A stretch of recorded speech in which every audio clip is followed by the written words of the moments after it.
Hi, I'm Joniel Conley. This information was originally presented on February 14th, 2022. Some of you were not able to be in attendance, so I'm going to walk through the presentation so that you at least have the information. I'm going to go ahead and share my screen.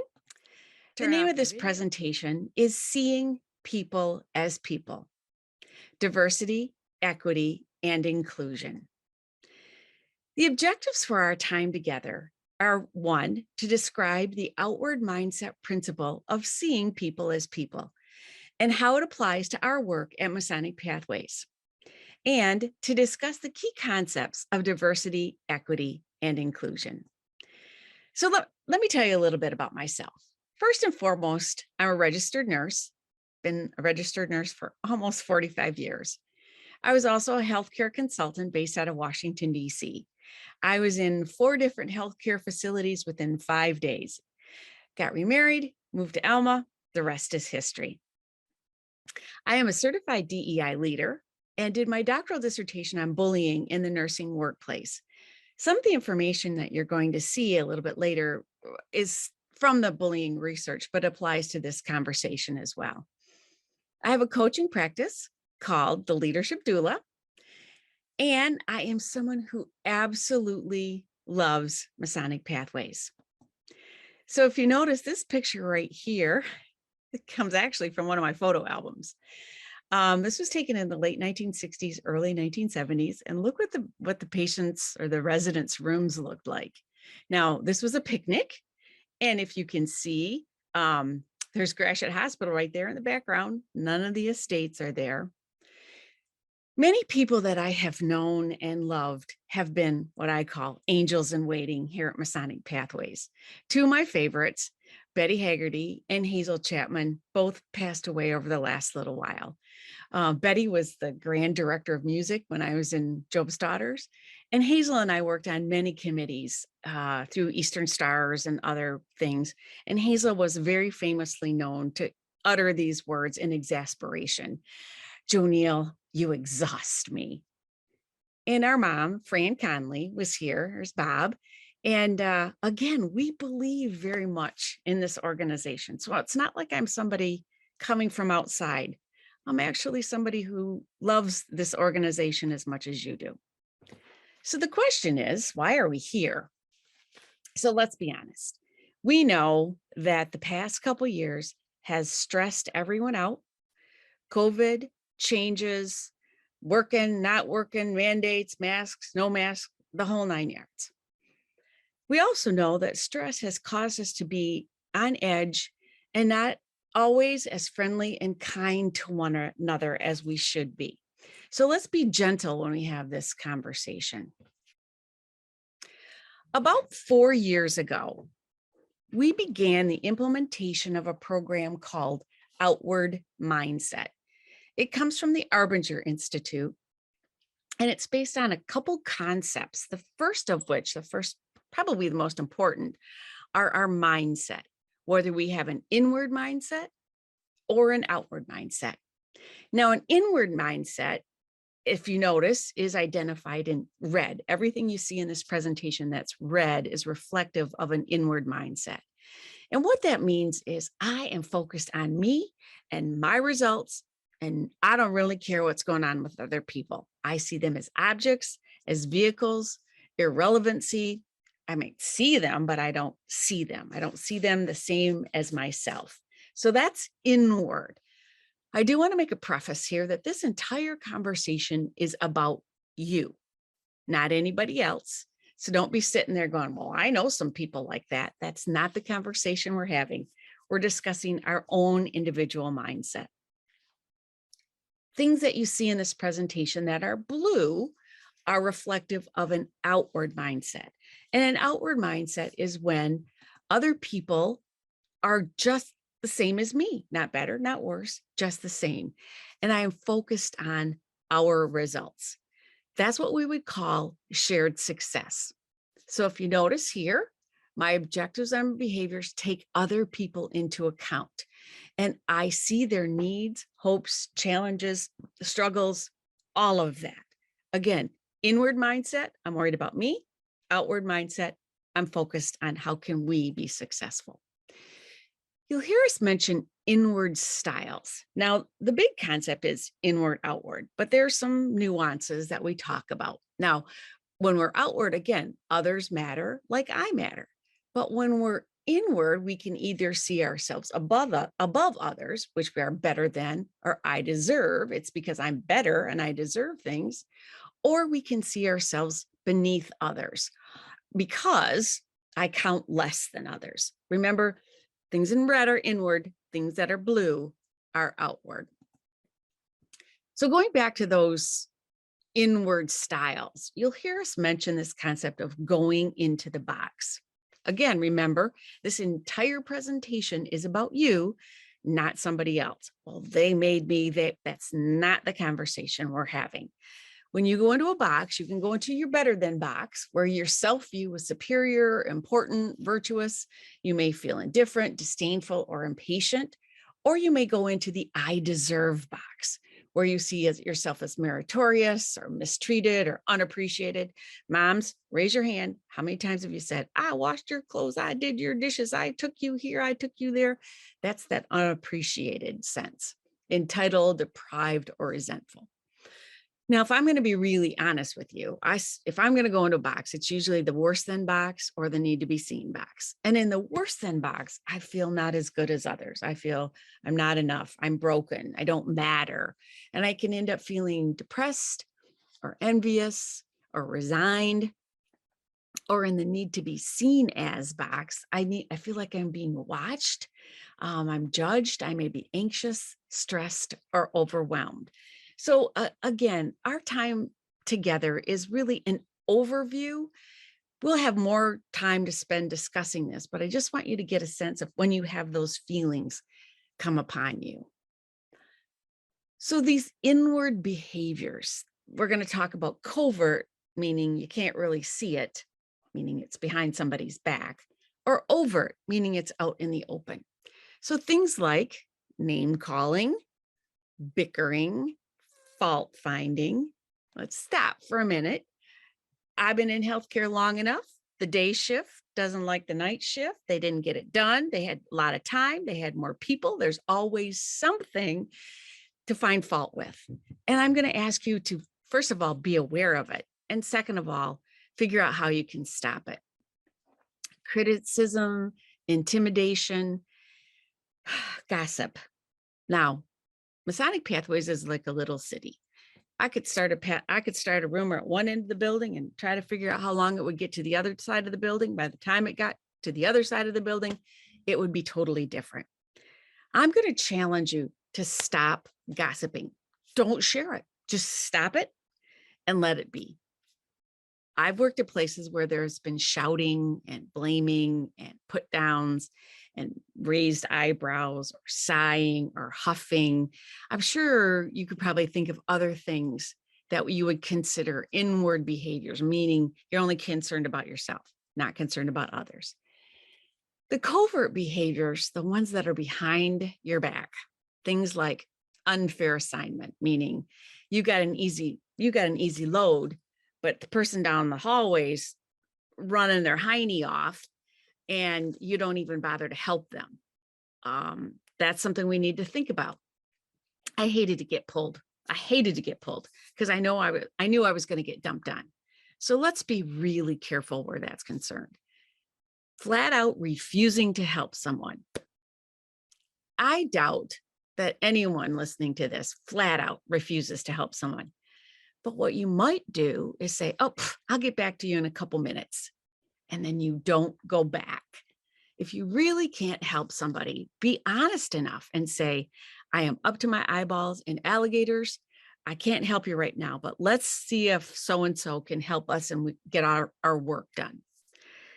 Ignoring and exclusion are pretty much the same, where somebody's sitting by themselves, they're not engaging. You don't even go up and say good morning. Speaking of that, I made everybody promise that they would say hello to people in the organization.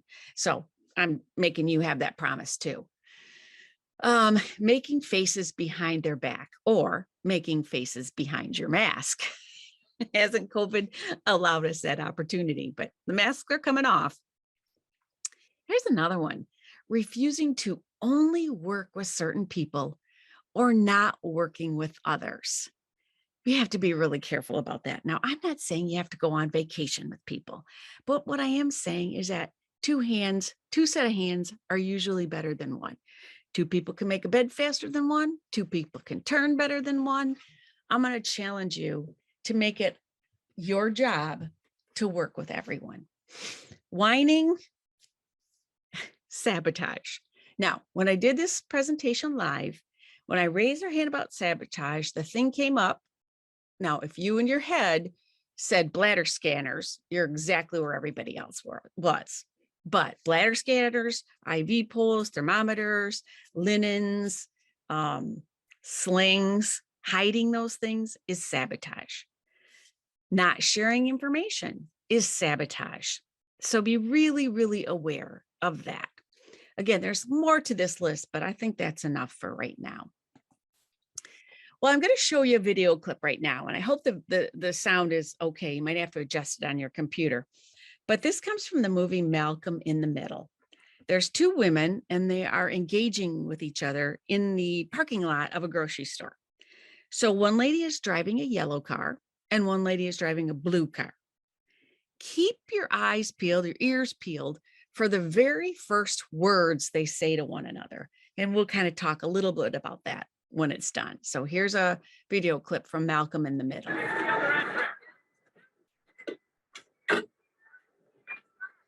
Excuse me.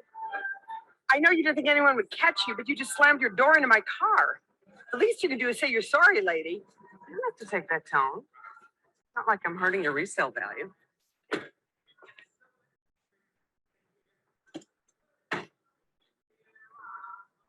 I'm sorry. See? Like that.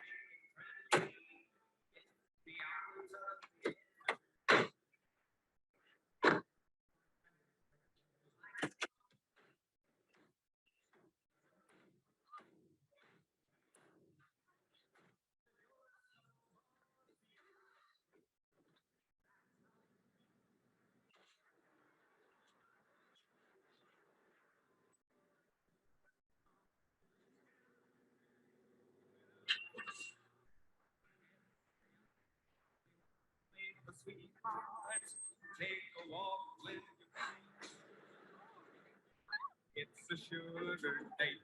What if spring is late and winter it's a marshmallow world?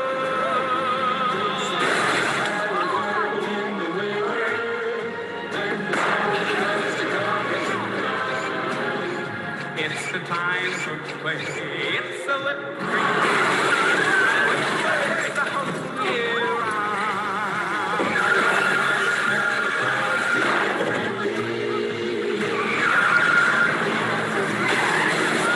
And the sun is bright like the pumpkin head. It's shining so you know you won't freeze. Go over your snowball, see how it grows.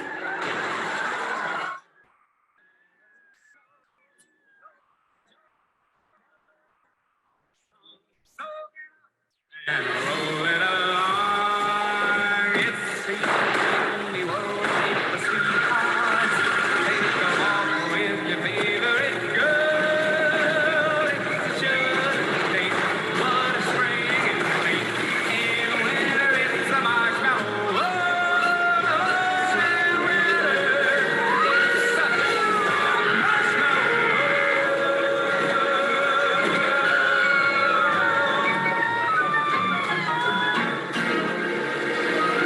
I don't know what happened.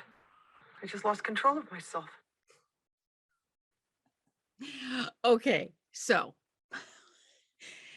that's a little bit out of control, but the lady in the yellow car got upset because the lady in the blue car banged her car, right?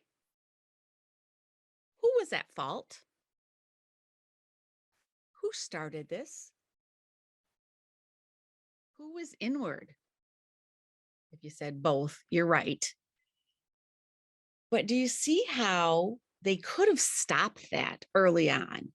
They could have said, I'm sorry. Now, I know I've bumped people's cars and I've like apologized to the car, but there was a way to stop that. There was no sense in making it get totally out of control like that. And again, this is an over exaggeration, but I wanted you to see how this can happen in real life. So again, when we think about what box they went into, did you think the lady in the blue car might have been in the better than box? I'm not hurting your resale value. Maybe the lady in the yellow car was like, well, I don't deserve to be treated like this. I deserve to be treated better. So again, that gives you just a really quick example of what that might look like going into the box. So I'm going to talk for just a quick second about some science that I find to be fascinating. And it talks about this concept of an amygdala hijack. Some of you may be aware of the physiology of that, but inside our brain, there's this tiny almond-shaped organ. There's actually two lobes to it, but it's in the back part of our brain. It's called the amygdala. And the amygdala has one job: to keep us alive. And the amygdala goes into gear when we feel like we're being attacked, when we feel under stress, when we feel any number of things, when we get pushed into a box. And what happens is, think about it. When you're in that spot, your heart's pounding, you're breathing fast, your hands are sweaty. You might send an email and hit send that was really not what you wanted to say. But when the amygdala is hijacked, the part of our brain that has evolved to be the thinking portion, which is the prefrontal cortex, when the amygdala is engaged, the prefrontal cortex is not working, meaning you're not making good choices. You're not making good thoughts. Your amygdala is running your adrenals, your cortisol, your rushing, your all of that. Think about those ladies in the parking lot. Were they having an amygdala hijack? Absolutely. Now, over the weekend, I have to tell you, I found some research where researchers, when people had folks get themselves into an amygdala hijack, they stuck their hand in a bucket of ice cold water and it allowed their frontal cortex to kick in. Now, I'm not saying you have to stick your hand in ice cold water, but what I am saying is you probably need to take a deep breath, relax, pause, realize that this is happening, that your amygdala is running the show and it's probably not going to make a good decision. So again, more on this to come as we dive deeper into this topic. So what do you do about it? What do you do when you're not able to see people as people? What do you do? We offer this outward mindset pattern called SAM, which is see others, adjust your efforts, and measure your impact. So seeing others means you strive to understand the needs, objectives, challenges of other people, the same as yourself. Adjust your efforts. Given what you know, is there something I could do to be more helpful? And the last one, whoops, back up here. I got to go back. Sorry about that. And measure your impact. Hold yourself accountable for the impact of my work on others. So how does it work? Seeing others. What are others in this situation trying to accomplish? I truly believe that everyone who pulls their car into the parking lot at Masonic Pathways comes to do a good job. Do we have processes in place that make that happen? Are we willing to help others? Ask yourself, when you're seeing somebody struggling, what are they trying to accomplish? They're trying to care for a resident. They're trying to get their work done. So adjust your efforts. Have I or we gotten in the way or added to their challenges, trials, burdens, or pain? Have I made it harder for somebody to do their job? Have I been truly a good helper? Think of ways that I might have mistreated or neglected this person or group. And in light of this, identify something that I feel I or we could or should do. And then lastly, again, make yourself accountable for having a positive impact on this group or individuals. So this is the key piece that we want you to take away from this portion. I'm going to walk you through these principles of diversity, equity, and inclusion. And I'm just going to read off of this because they're pretty self-explanatory, but it's important that you hear these words. First off, bias. Acknowledge that individuals and organizations may have excluded members, regardless of their intention to exclude them. Secondly, recognize that organizations must see people as people. Commit to understanding their hopes and dreams and challenges for all members of the organization, anyone who comes to work here. Transparency. Commit to communicating openly with all members regarding the work towards equity and inclusion, and know that feedback is important. Accountability. Commit to holding individuals and each other both responsible for both failure and success. Remember, I mentioned earlier that concept of shared success. We're only successful if we're all successful. If one of us fails, we all fail. Specificity. Recognize that others may have other opinions and work to understand everyone's position. Work to understand, seeing people as people. Be realistic. Acknowledge that the DEI process cannot address all the challenges that the organization faces. And set actionable goals and progress toward these goals. Values. Understand the values of the organization. Now, when we were doing this live, I asked everybody to look down and tell me what the values of Masonic Pathways were. And one of the hints are brotherly love, relief, and truth. Those are the Masonic principles. And I challenge you, if you're not aware of what the Masonic organization stands for, first of all, do not go out on the internet, because they're going to say that we're blood drinking, satanic, worshiping, awful people. Ask the people that are in this building. Ask Wayne Turton, Dwayne Todd, Bob Conley, any of those folks. Reach out to them. They'll explain what the organization means. And it's incumbent upon you to understand who you're actually working for. Acknowledge that the organization may have to change along the way. And empathy. Listen to the stories of others. Oh my gracious, there are some people in this building that have done some of the most amazing things in their lives. Take it upon yourself to listen to what they have to say. Our stories and their stories are here to teach each one of us. So lastly, there is a corporate compliance hotline listed right here. And if you're having issues with not seeing people as people, bullying, things that you think somebody needs to know about, call this number. It's there 24/7.